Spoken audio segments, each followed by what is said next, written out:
Last weekend, my daughter and her two friends, which I consider my two adopted daughters, offered me this beautiful Mother's Day gift. It was a 2-day trip,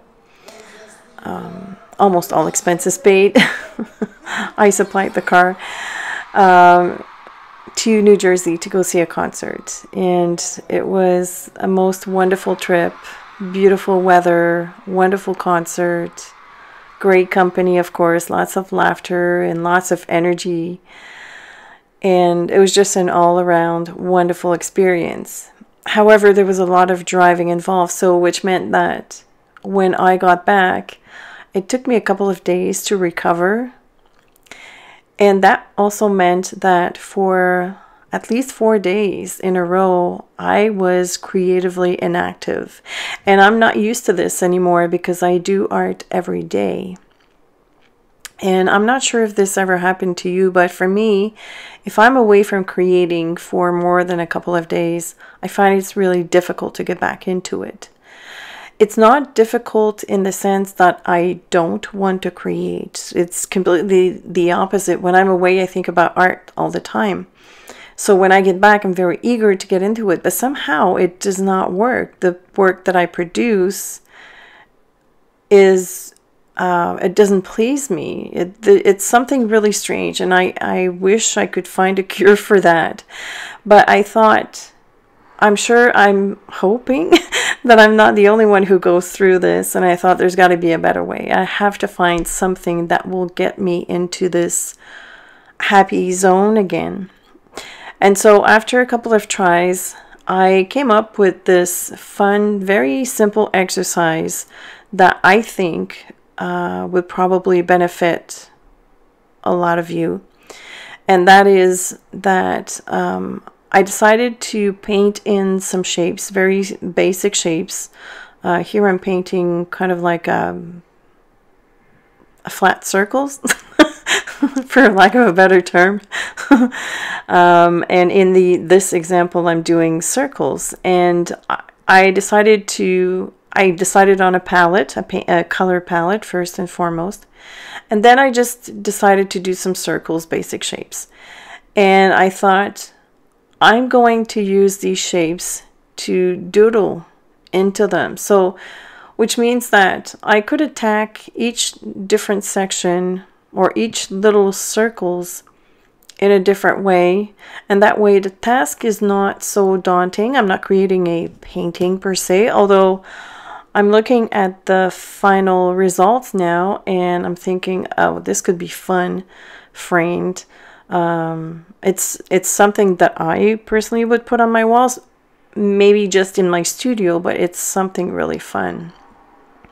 So because I had these little vignettes that I was filling in, I didn't see it as such hard work.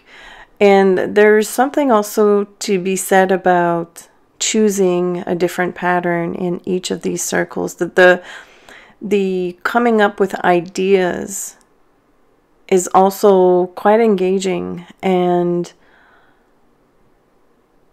looking even for, you know, for a couple of those, I started looking around my studio and I started seeing patterns. For instance, the circle on the right next to my hand, these horizontal lines came from me looking in front of me and seeing books in my bookcase that were stacked one against the other.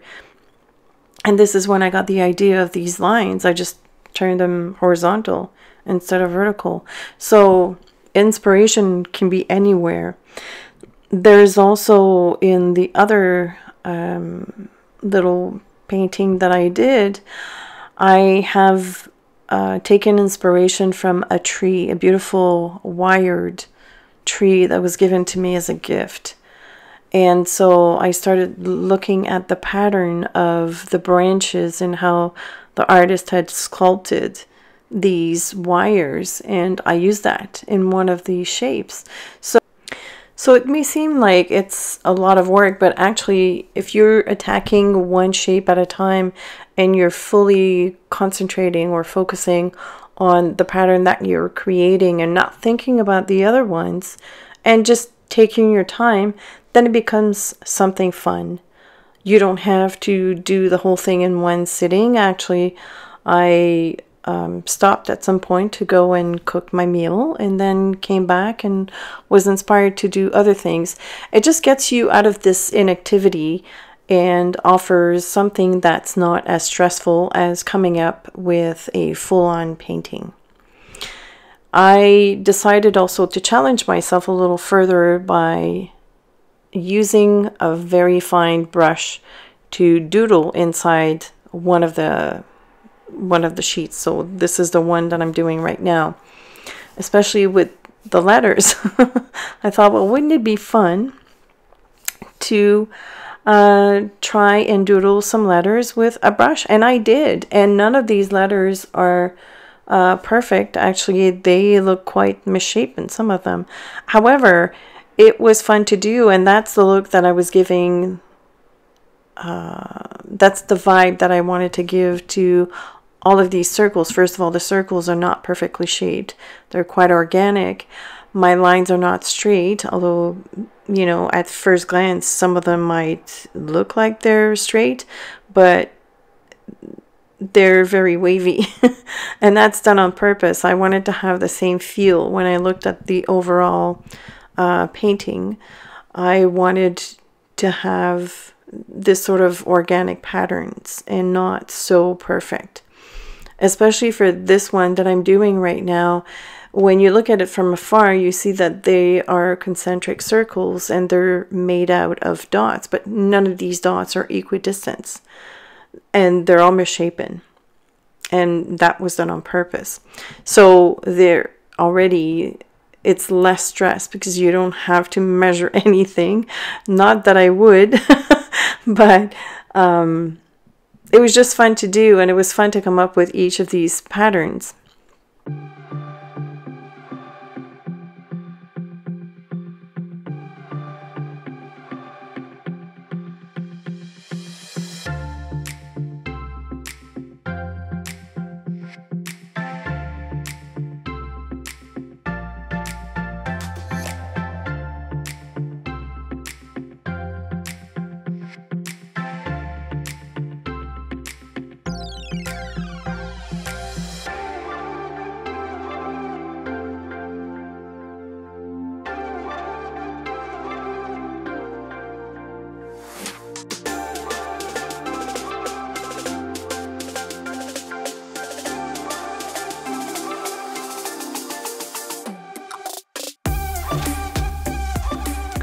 Now I want to talk about the brush that I'm using at the moment, because I'm not sure if you remember a few months ago I was looking for the perfect brush to doodle with. The brush needed to be not so pointy that I wouldn't be able to make a small dot, but not so round that I wouldn't be able to make a thin line. And I absolutely found it in this one. This is a number 2 round by Princeton, but it's their Elite line, which is their synthetic line. And although it doesn't have a lot of spring back, it has enough of it that the bristles will stay rigid if you need them to be. And so that makes the doodling a little bit easier. But at the same time, it grabs a lot of liquid, a lot of color. So quite impressed with that. And if I want to make dots, I just have to load up the brush a little bit more. Like if I were to want to make like very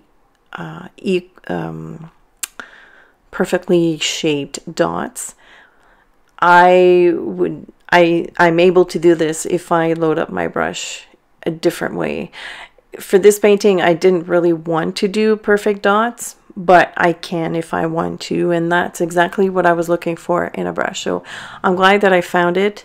And I also want to mention that I am affiliated with a company called thebrushguys.com. I do get some money back whenever someone purchases a brush with my code, which is CC. And at the same time, the people that purchase with my code also get a discount on prices that are already super affordable. So I have done my research before I decided on becoming affiliated with the brush guys, and I've noticed that their prices are quite amazing, and it's owned by two guys who are equally quite amazing. So the customer service is also super good. So I wouldn't recommend something that I'm not happy with. So if you're looking for a good brush and you want to help out in a small way at the same time financially, you can do so by going to the link that I will provide in the description. And don't forget to use the code CC so that you can get your discount.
Here's the completed first page, and I think it looks awesome. I don't know, it gives me such joy to look at it because they're soft colors, they're quite muted. It's very soothing for me.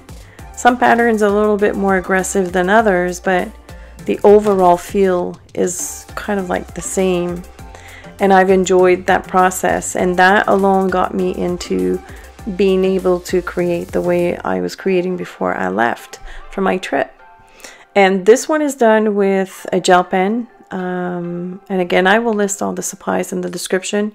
I also used a white gel pen just for a little bit of variation, and I love them both, and I think they would be awesome cut out, used as collages, for instance, to make a card like I'm just showing you right now, which I have made with a different style of patterning, but they would be fun to incorporate on a card as collage, or even convert it into stickers. That would be fun.